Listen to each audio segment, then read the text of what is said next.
You have yawned your whole life, and not once have you known why. The easy answer is tired, and it is far too small, because the same yawn comes when you are wide awake and it leaps from one person straight into the next. It does not wait for sleep at all. It turns up in the middle of a conversation, in the long flat stretch of an afternoon, in the tight seconds before something frightening, the moments when the last thing you are is bored. Whatever is pulling it out of you, plain tiredness is far too small to hold the whole of it, and the spreading is stranger than it first looks. The yawn does not stay inside the body that started it. It crosses a room from one face to the next, and the people who catch it are often not tired in the slightest. A small, private reflex somehow behaves like something built to be passed around. So underneath the ordinary question of why you yawn, a sharper one sits waiting. Why would a reflex this private ever be wired to spread? To get near an answer, the yawn has to be lifted out of the room it happens in and carried back to where it was made. Not the century you were born into. Your body still runs on settings far older than anything around it, and the yawn is one of the settings that was never rewritten. The room is new. The reflex hauling your jaw open is not. It was shaped for a life lived out in the open, in a small band of people, where being awake at the wrong moment carried a price that nothing bothers to measure anymore. You were already running it in the womb months before your first breath of air. None of it was ever yours to approve, so the path from here is simple. Follow the yawn down to what it actually does, one layer at a time, and somewhere near the bottom it stops being about sleep at all. It turns into a message, and the last one ever meant to read that message is the person doing the yawning. Goo! Begin with a single yawn, alone, the kind that comes when a body is honestly worn down. Picture the band at the end of a long day, drawn in close as the light fails and the low fire sinks to coals. One of them is fading. The head grows heavy, the eyes turn thick and slow. For a long time, nobody could say what that yawn was doing for them. More oxygen was the old guess, and it quietly fell apart, since breathing hard does not bring a yawn on, and yawning does not climb when oxygen runs low. The explanation that has held up best points somewhere, stranger, at the temperature of the brain. A tired brain runs a little warm and a little slow, the way anything does when it has been pushed too long without rest. A yawn is an enormous pull of air bolted onto a hard stretch of the jaw and face. That rush drags cooler air up past the sinuses and pushes a surge of blood through the skull, and the working idea is that it shaves the brain's heat back down by a fraction of a degree. It sounds like nothing, but a brain is fussy about heat, and cooling it even a little sharpens it. So the yawn beside the fire is not the body waving a white flag, it is closer to the reverse, a quiet haul back toward sharp, which is exactly why it comes when the mind starts to slide and the dark beyond the firelight is the one place that slipping could cost everything. The lone yawn has a job, and it is a private one. It tunes a single head at a time, and yet almost nothing about the way the yawn behaves out there ever stays private. The instant one of them does it, the thing leaps to the next. Why would a private tune-up come wired to copy itself into everyone nearby? The catching is the strange part, and out there it is everywhere. See a yawn, hear a yawn, and your own jaw begins to argue with you. It is not only us. Dogs catch it from the people they live closest to. Chimpanzees pass it around the troop. Wolves trade it through the pack. A reflex this plain has no business being this social, unless the spreading was the whole reason it lasted.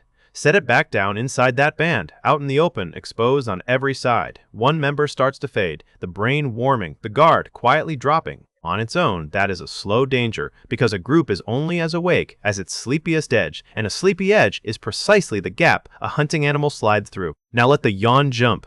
The drowsy one's pulse spreads outward, and within a few seconds the whole circle has nudged its alertness up together, in the same breath, without a single sound. No shout that would carry off into the dark. No cry that would tell a listening predator exactly where the band was hiding. Just a ring of bodies tuning their guard back up at once, in silence. A warning that only ever points inward, toward the faces that can see it, and says nothing at all to whatever is out past the coals waiting for a meal. That is the synchronization idea, and it flips the whole thing over. The catching was never a glitch or a failure of your self-control. It works a great deal like a tool for holding a group on one wavelength, awake in step with one another, which tugs loose a thread the simple version cannot tie off. If this were only about keeping a group alert, any yawn from anyone ought to land with the same force. It plainly does not. Who the yawn comes from changes everything about whether it catches you. Why would your body keep such careful score of whose yawn it is? From here it turns personal, because the spread is anything but even. It runs hardest between people bound close, kin first, then the ones you have shared years in danger with, while a stranger's yawn across the same fire barely moves you. The nearer someone stands in your life, the more your body answers their yawn with one of its own. Sit a moment with how odd that is. A reflex that began by shaving heat off a tired brain has somehow ended up sorting the people around you by how much they mean to you. The depth of the catch rises and falls with the depth of the bond. An ordinary alarm would never behave that way. An alarm does not care who tripped it. This one keeps careful track.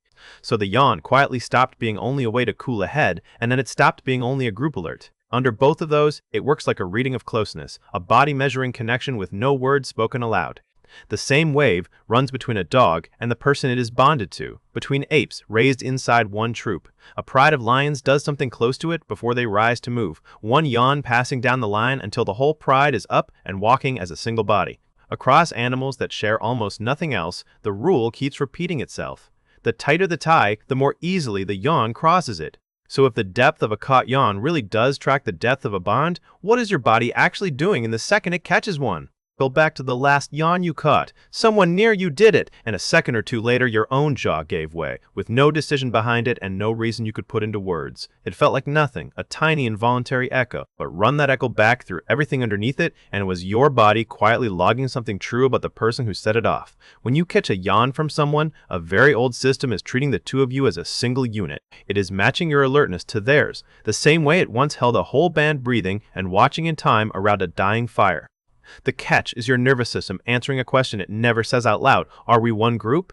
And it answers yes in the only language it owns, which is the body itself. The closer the person, the louder that yes comes back. So the yawn that tugged at you beside a friend, beside someone you love, beside your own child, was never boredom and was never fatigue.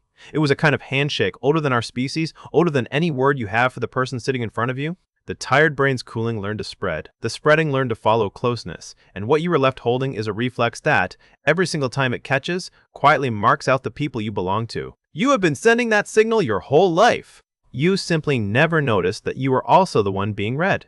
There is a small, almost silly experiment you can run on yourself. The next time you cannot stop catching someone's yawns, pay attention to who it is. Your body has already filed them under yours. You will not be able to reason your way out of it because the choice was never handed to you in the first place. The pull you feel is not weak, willpower losing a fight to a reflex. It is belonging, surfacing in the one place you are unable to fake it. That is the quiet trick of the whole thing. The act you perform without a thought, the one that looks like it means nothing, has been keeping a record all along of who you have let in close.